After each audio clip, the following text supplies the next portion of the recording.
So this video, I'm gonna show you how to use swiftUI with UIKit.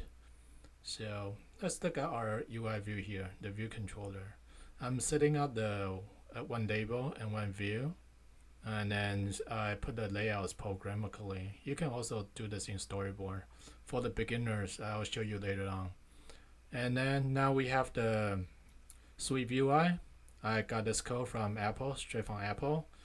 It have a VStack. Basically, it's laying out the label, two labels, one on top of another, and this is done in swiftUI. So now let's look at this function right here. This is the important thing that you need to do. Look at line 21 and 23. You first want to initialize your swiftUI, and then you need this UI hosting controller, which is inside swiftUI. So you need to import swiftUI. Then initialize this hosting controller with your swiftUI view.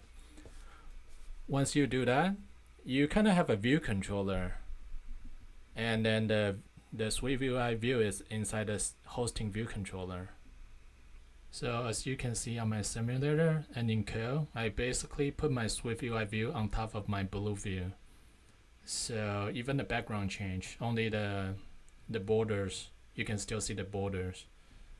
And if you don't want to put it on top of one of your subviews, you can always push your swiftUI view.